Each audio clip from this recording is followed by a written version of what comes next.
Pernah lihat ya? Korean University. Jadi satu di antara 3 universitas terkenal di Korea. Disingkatnya SKY. Seoul University, Korean University, Yonsei University. Korea University, kalau bahasa Koreanya ada yang bisa baca Hangul? Bagus, baca. Koryo Daehakyo. Daehakyo itu university. Harusnya kan Daehanmingguk, Daehakyo. Kenapa bukan Daehanmingguk? Kan Daehanmingguk kan taunya Korea kan? Kenapa Koryo? Karena kata Korea itu berasal dari Koryo. Kayaknya salah satu dari sedikit drakor yang kita tuh suka hampir seluruh soundtracknya, ya nggak sih? Iya. Itu nyeritain satu cewek yang kecemplung air. Iya kan? Bener gak sih? Dan tembus di pemandian laki-laki. Iya gak sih? Pemandian raja-raja. Wah, udah kayak di Jogja, pemandian raja-raja. Taman Sari guys itu ya. Aduh, lucu banget lagi itu drakornya. Dan itu PR juga ya, harus ngapalin berapa pangerannya. Dengan karakter yang beda-beda. Tapi itu drakor cukup meninggalkan kesan gantung di diri gue sendiri.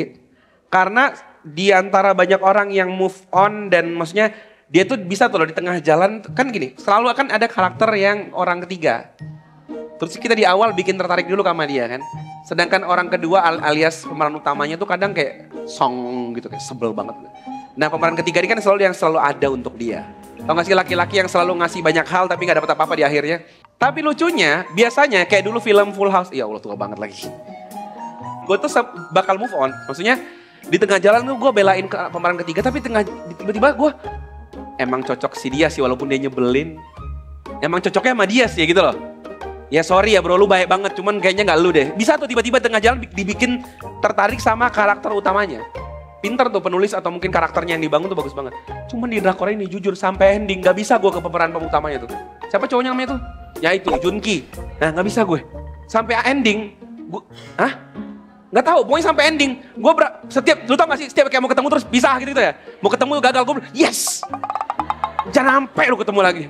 Mampus lu. Gak tahu kenapa, gue tuh lebih setuju dia sama pangeran yang ke-8 tadi. Karena di akhir kan dia sempat agak jahat gitu ya. Tapi bagi gue itu wajar, gila dia tuh udah berjuang banget buat lu, gila. Dan gak bisa, gue tau kenapa konsisten gitu. Ini karakter kok gak berubah-berubah. Gue nunggu loh untuk bisa jatuh hati ke dia. Kayak akhirnya gue setuju lu berdua sama dia jadian gitu. Gak bisa, gue tungguin tuh. Ada yang kayak gue gak? Enggak ya? Tetap suka sama ya? Sama tuh. Berarti parah lu. Jadi gak bisa, gak tau kenapa sampai akhir tuh gue gak ada simpatinya sama si raja ini. Walaupun emang setelah gue tahu bahwa dia tuh juga korban lah ya. Intinya dia tuh, ya itu peran yang harus dia ambil di situasi negara yang sedang kacau kayak gitu. Dia harus jadi karakter yang kayak gitu, nyebelin kayak gitu. Cuman ya tadi gue gak muncul simpati sampai di akhir. Dan itu gantung banget kan lah, ketamat. Belum juga gue ngefans sama mereka berdua. Udah tamat ya. Nah itu settingannya, itu adalah di era Goryeo yang tadi kita bahas. Nah Goryeo. Nah kerajaan Goryeo sama seperti yang kita bahas, dia sama di ujung sana. Ini kerajaan Goryeo dia dari 918 sampai 1392. Nah ini juga yang tadi kita bahas, berarti dia ada di era yang kedua nih. Dari kerajaan-kerajaan yang di Korea Selatan. Jadi ini Silla, Goryeo, Joseon. Habis Joseon apa? Jepang menjajah Joseon. Tahu ya? Terus 1945 merdeka. Sama kan ya kita, Jepangnya pergi. Ada bom. Jadi AFK, away from keyboard. Ya kan yang merintah mereka kan di sana dari Jepang kan yang merintah. Jajah-jajah kan dari Jepang. Tiba-tiba halo, nggak ada suara. Balik mereka ke Jepang. Dark banget ya. Jadi habis Jepang apa? Perang saudara, Korea Selatan sama Utara. Karena mereka nyari bentuk negara. Habis perang jadilah Korea yang kayak sekarang. Nah sedangkan di sini masih sama Abbasiyah. Ya, cukup lama Abbasiyah juga ya. Nah 3 ini, ini dinastinya udah bukan Yuan. Dia udah bukan Tang, Yuan. Kebalik. Tadi kan Tang ya, sekarang dinasti Yuan. Jadi udah bergeser ke dinasti Yuan. Nah ini tahu lambang apa? Nah pernah dengar ya, pernah lihat ya? Korean University. Jadi satu di antara 3 universitas terkenal di Korea. Disingkatnya SKY. Seoul University, Korean University, Yonsei University. Korea University, kalau bahasa Koreanya ada yang bisa baca Hangul? Bagus, baca. Koryo Dehakyo. Dehakyo itu university. Harusnya kan Dehanmingguk, Dehakyo. Kenapa bukan Dehanmingguk? Kan Dehanmingguk kan taunya Korea kan? Kenapa Koryo? Karena kata Korea itu berasal dari Koryo. Nah sekarang ngerti kan? Kenapa tahu-tahu jadi Korea? Kan Dehanmingguk. Orang sana juga ngomongnya Hangguk. Iya kan, dari mana mau kemana Hangguk? Hangguk Saram kan gitu ya. Nggak ada Korea-Koreanya kan. Korea itu dari mana diambilnya? Dari kata Koryo. Ya gitu. Nah itu jadi ngerti sekarang kan. Nah dulu waktu awal-awal berdirinya dinasti Goryeo ini, dia kan bertepatan dengan dinasti Yuan yang di Cina. Nah dinasti Yuan ini lagi galak-galaknya. Akhirnya mereka tuh sering berkali-kali menyerang Goryeo. Sehingga pada tahun 1259 Goryeo jatuh di tangan Yuan. Goryeo tetap berdiri sebagai dinasti Goryeo, tapi di bawah pemerintahan Yuan. Artinya dia tuh kayak disuruh-suruh Yuan lah gitu. Tetap ada rajanya, sama kayak di film drakor Moon Lovers itu tetap ada rajanya apa. Cuman kalau Cina yang nyuruh, ibaratnya dinasti Yuan yang nyuruh dia harus ikut. Itu di bawah pengaruh itu. Sampai ketika nanti raja yang namanya Kubilai Khan di tahun 1400-an kalau nggak salah memimpin, kebetulan raja ini pro Islam. Jadi dia itu mengizinkan semua agama termasuk Islam itu ada di wilayahnya. Jadi dia itu ngasih izin untuk semua orang beribadah sesuai dengan ajaran agamanya gitu. Sehingga Muslim yang datang ke Goryeo itu dapat tiket kayak ibaratnya sekarang tuh green passport. Jadi mereka dispesialin. Di Goryeo mau ngapain aja bisa. Soalnya apa? Kan mereka orang Yuan. Kan rata-rata Muslim itu datang kan masuk dari Abbasiyah ke Cina. Di Cina mereka Islamkan, makanya ada suku-suku Uighur dan lain-lain. Mereka disebut suku Hui-Hui. Suku Hui-Hui ini ketika masuk ke Goryeo mau apa? Goryeo gak bisa nolak, kan apa? Ini orang Yuan. Mereka tahunya orang Yuan di bawah apa ibaratnya kendali, ibaratnya kayak Amerika lah gitu. Amerika udah ngejamin semua negara kayak Israel, terus mau apa lu? Suka-suka dia kan? Suka-suka Israel kayak sekarang karena dia di bawah kendalinya, di bawah pengamanannya US gitu. Ini yang terjadi di sana. Makanya kalau kita lihat di buku-buku sejarah, ini luar biasa. Kita baca bareng-bareng ya. Selama periode Yuan, zaman tadi yang gue bilang Yuan, Muslim itu bisa meneruskan aktivitas mereka sampai ke Korea. Bebas banget mereka. Yang saat itu memang di bawah kontrolnya dinasti Yuan. Waktu itu banyak Muslim dari Sentral Asia, Kyrgyzstan, ya gitu ya, Iran, Irak, semua tuh masuk ke Korea dan tinggal permanen di sana. Jadi bukan kayak orang datang terus pergi kayak liburan gitu, healing gitu ya. Capek bener, healing jauh bener zaman dulu ya. Itu memang dia tinggal dan berdagang di sana karena the good treatment they receive and the sound of economic advantage. Jadi mereka diperlakukan baik. Dan mereka bisa dapat keuntungan di sana, ekonominya berjalan lancar di sana. Mereka juga punya posisi-posisi yang tidak hanya sebagai officials di Korean court. Jadi mereka bahkan punya posisi penting sebagai PNS, gitu artinya ya, di pengadilan-pengadilan Korea gitu kan. Tapi juga mereka sebagai private traders, mereka kayak pengusaha swasta gitu ya, yang ada di setiap sudut negara, sudut country. Jadi kayak orang Padang gitu. Dia sudut-sudut ada rumah makan Padang gitu ya. Ini itu dulu orang-orang Muslim yang disebut suku Hui yang di bawah kendali Yuan itu, mereka bisa bebas buka perdagangan di mana-mana. Jadi bisa jangan-jangan ya, di antara pasar-pasar yang kita tonton di drakor, itu ada umi-umi di situ. Bisa jadi loh, lagi dagang kan ya. Yo ya makan halal itu bisa jadi, kita nggak tahu kan. Dari commercial activities kegiatan ini. In Korea, Muslim formed their own communities. Mereka membentuk komunitasnya sendiri, di mana mereka menjalankan kayak Idul Adha, Idul Fitri. Tetap mereka sholat, takbiran gitu-gitu, mereka jalankan.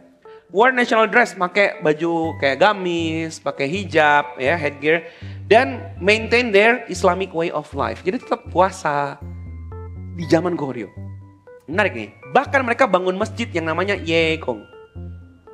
Ada masjidnya, Yeonggung, di Korea waktu itu. The religious leaders in the Muslim communities called Doro. Jadi kayak ustadz di sana dipanggil Doro. Gue nggak tahu cara bacanya ya, Doro apa Toro apa nggak ngerti ya. Pokoknya Doro aja ya tulisannya. Ini jeleknya kalau nggak ada tulisan Koreanya tuh, kita jadi nggak bisa tracking ini bacanya gimana. Yang mereka tuh biasanya diminta untuk berdoa gitu ya, menjalankan ibadah-ibadah di area umum gitu. Jadi bebas mau sholat mau apa tuh bebas gitu. Dari waktu ke waktu para leaders ini juga diberikan honor, di keistimewaan, diberikan ini kemuliaan untuk apa? Hadir di acara seremoni official kerajaan. Ngapain mereka di sana? Mereka biasanya baca Quran atau doa pakai bahasa Arab yang itu isinya doanya adalah pray kepada king. Doa kepada semoga raja sehat-sehat, diberikan ini dan untuk prosperity kayak kesejahteraan buat negara ini. Jadi selalu sering diundang di acara-acara kerajaan. Keren ya? Ini kayak dongeng ya. Ini beneran gitu. Harusnya mereka orang-orang Korea bikin drakor soal inilah. Ada gitu. Jangan Islam muncul sebagai penjahat mulu gitu. Nah ini adalah wilayah. Iya bener. Jadi masjid yang kita bahas di Yegong itu ya. Itu sekarang tempatnya, titiknya itu ada di Korea Utara. Ya kan dulu kan jadi satu. Iya kan ya. Jadi jadi satu, cuman pas pecah wilayah yang banyak muslimnya memang di Korea Utara. Jadi tapi sekarang udah nggak ada ya. Jadi di sini. Jadi kapan-kapan kita kalau mau trekking, mau jalan-jalan bersejarah Islam, silahkan sampai ke Korea Utara. Berdoalah supaya bisa pulang ya. Nah menariknya, ini contoh tadi yang gue bilang.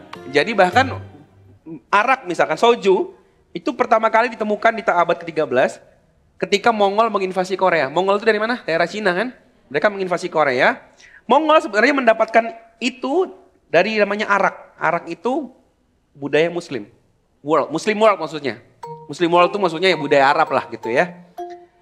Saat mereka menginvasi Sentral Asia. Jadi Mongol itu pernah menjajah Abbasiyah waktu itu.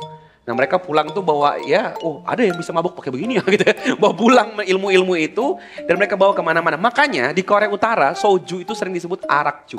Ada tuh. Arakju.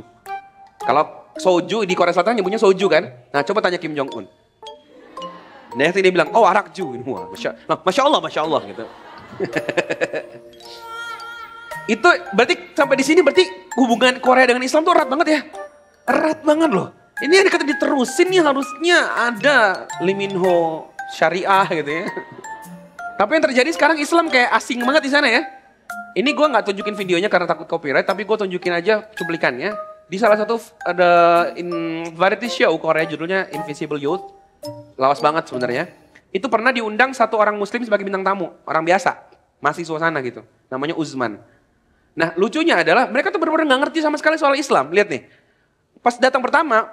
Siapa namanya, hostnya kan biasa peluk-pelukan gitu kan ya, peluk semua bintang tamu dipeluk. Pas Usman kayak gitu, mundur, kayak gitu. Awas mbak nyetrum katanya gitu.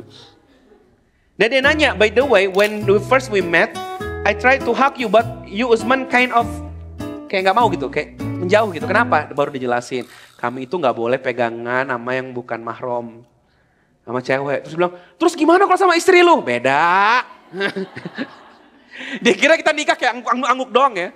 Orang hamil tuh dengan tiup-tiup. Bener-bener maksudnya. Jadi itu saking awamnya loh sama Islam. Dia gak ngerti, bener-bener gak tahu. Ya kan? Apalagi Usman minta sholat. Ini udah mau masuk waktu maghrib.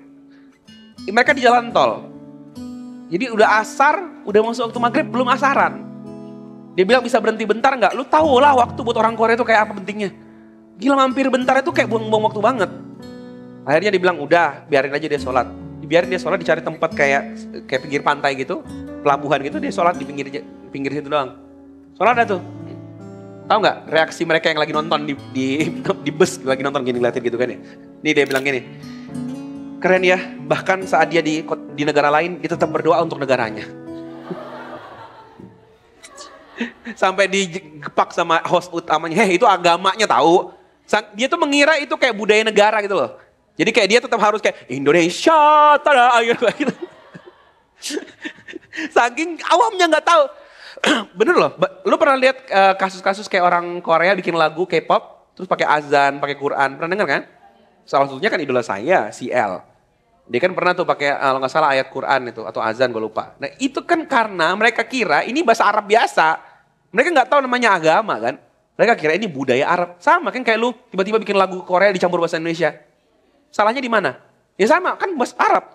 Campur ke Korea, salahnya di mana? Mereka kira begitu. Saking awamnya terhadap Islam. Ini juga, nih Usman, kami udah siapin makanan halal. The dish we made for the Usman has no meat and in it, it's only vegetables. Jadi makanan halal dikira tuh ada vegan. Padahal kita kan yang nggak boleh tuh babi kan. Jadi mereka tuh yang dikiranya harus sayuran doang, nggak boleh. Dikira kita orang India kayaknya ya. Saking awamnya dengan Islam. Nah kan itu menjadi pertanyaan buat kita. Kenapa negara yang dulu erat sekali dengan Islam, bahkan Islam tuh menempati posisi-posisi penting, bukan cuma rakyat biasa loh. Dia jadi PNS loh. Bukan cuma PNS, dia jadi pedagang yang ada di setiap sudut loh. Payakumbuh. Tadi kan dia ada semua loh tuh. Pagi sore, sederhana. Coba kebayang. Ada semua di mana-mana terus tiba-tiba hilang. Tiba-tiba lu ditanya, Mbak tahu rendang? Rendang? Apa itu rendang gitu? Kebayang gak orang Indonesia tidak tahu rendang? Tiba-tiba hilang. Apa yang terjadi gitu loh. Apa yang terjadi sebenarnya? Nah itu justru sebenarnya perlu kita ini jangan cuma nonton drakor. Tapi belajar mengulik sejarah kembali apa yang hilang dalam sejarah kita. Mungkin kita bisa sampaikan. Thank you. Assalamualaikum warahmatullahi wabarakatuh. Makasih ya udah nonton video ini. Tonton lebih banyak video gue dengan gabung di program membership YouTube. Bakalan ada live setiap pekan, akses ke kelas-kelas online gue, dan ada badge serta emoji lucu yang bisa kalian pakai di kolom live chat dan komentar. Gabung jadi member yuk!